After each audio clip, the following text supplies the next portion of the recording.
दूसरी सेवाओं में हम लोगों के विधान परिषद में भी है कि दूसरी जगह जो सेवा किए हुए हैं उसको जोड़ करके उसकी वरीयता ली जाती है। हर जगह होता है, तो ये शिक्षा विभाग में क्यों नहीं होता है? शिक्षा, हाँ ठीक है, बोलने दीजिए माननीय मंत्री को। बोल, अब एक पॉइंट बोलेगा, सब आदमी बोलिएगा आप लोग, तो फिर रोज दो ही क्वेश्चन आएगा शिक्षा विभाग का। सारी बातें आ गई हैं, अब मुख्यमंत्री माननीय मंत्री जी को बोलने दीजिए।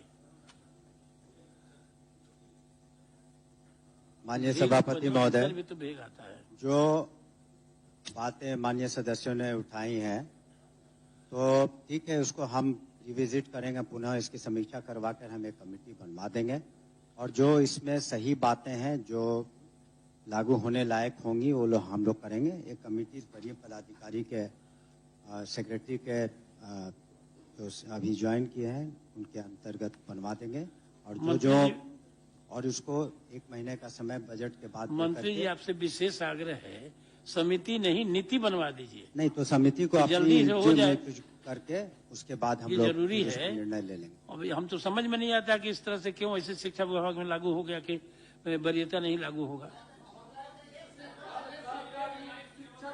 इससे महोदय सत्र में माननीय मंत्री ने सेवा निरंतरता पर आदमी बोलेंगे तो होगा, सब आदमी बोलेंगे तो कुछ आएगा नहीं। आश्वस्त किया था सेवा निरंतरता पर के लिए, इसलिए वो बात आगे बढ़नी चाहिए, वहीं पर रुका नहीं रहे महोदय। आपको कठिनाई हो तो कहिए, हम समिति बना देते हैं अपने ही का कि ये लोग आपको सलाह देंगे। समिति हम अपने स्तर पर, आपको जैसा मैंने कहा महोदय, कि हम अपने स्तर पर करवा लेंगे, और जो निरंतरता है या जो भी इन्होंने प्रश्न उठाए हैं 1 महीने के अंदर बजट के बाद, क्योंकि बजट सेशन में काफी कार्य रहता है, उसके बाद जो ठीक होगा उसको महोदय निर्धारित। ये बात तो लास्ट टाइम भी माननीय मंत्री ने कहा था, 15 दिन, 10 दिन, 11 दिन, 1 महीना, 2 महीना, 2 साल, 5 साल बजट सत्र के बाद, बजट सत्र के बाद, चूंकि अभी बजट में व्यस्त रहते हैं लोग, उसके बाद इस पर समिति बना के अपना विचार करेंगे। समिति तो बनाइए, तो समितियां रिपोर्ट कब देगा ये खाली हम जानना चाहते। हम कहाँ कह रहे हैं कि 5 दिन में दे दीजिए, अप्रैल के लास्ट तक दे देंगे। अप्रैल के लास्ट तक आग्रह है। ठीक है महोदय, वैसे समिति आसन का निर्णय सर्वोपरि है और उसको सलाम निर्णय नहीं, आग्रह है कि हो जाएगा, निर्णय नहीं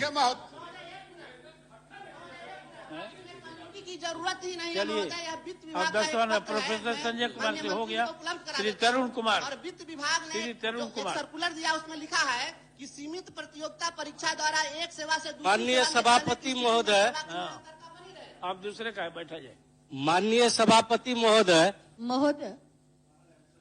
आ रहा है।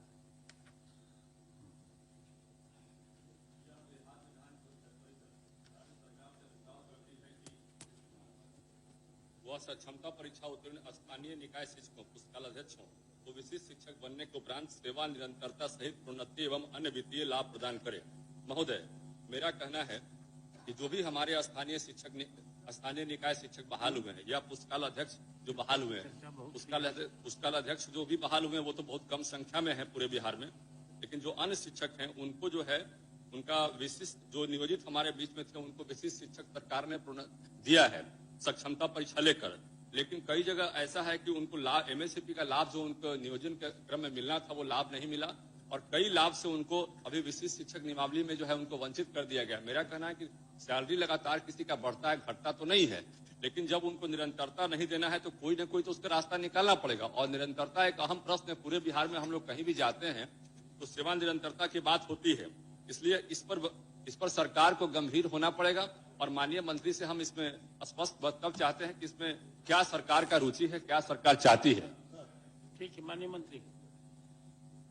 महोदय, वस्तुस्थिति यह है कि भारत के संविधान अनुच्छेद 309 के परंतु के तहत बिहार विद्यालय विशिष्ट शिक्षक नियमावली 2023 समय समय पर तथा संशोधित अधिसूचित की गई है। उक्त नियमावली में प्रावधान है कि स्थानीय निकाय में नियुक्त जैसे स्थानीय निकाय शिक्षक जो क्षमता परीक्षा उत्तीर्ण हो चुके हैं वो योगदान की तिथि से विद्यालय अध्यापक के समान दर्जा प्राप्त करते हैं। सक्षमता परीक्षा उत्तीर्ण निकाय शिक्षकों पुस्तकालयाध्यक्षों के पूर्व की सेवा स्थानीय निकाय नियमावली के तहत की तथा वर्तमान में विशिष्ट शिक्षक बनने के उपरांत उन्हें बिहार विद्यालय विशिष्ट शिक्षक नियमावली 2023 के तहत वेतन संरक्षण प्रोन्नति और अन्य वित्तीय लाभ दिए हैं, जबकि पूर्व की सेवा स्थानीय निकाय नियमावली के तहत होने के कारण उनको सेवा निरंतरता का लाभ देने हेतु वर्तमान में सरकार के पास विचाराधीन नहीं है।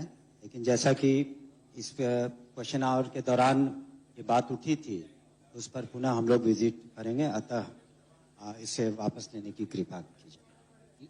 महोदय, मेरा माननीय मंत्री से बस एक चीज कहना है। इस पर तो हुआ था बहुत सब बात आ गई है, इसलिए इसको वापस लीजिए।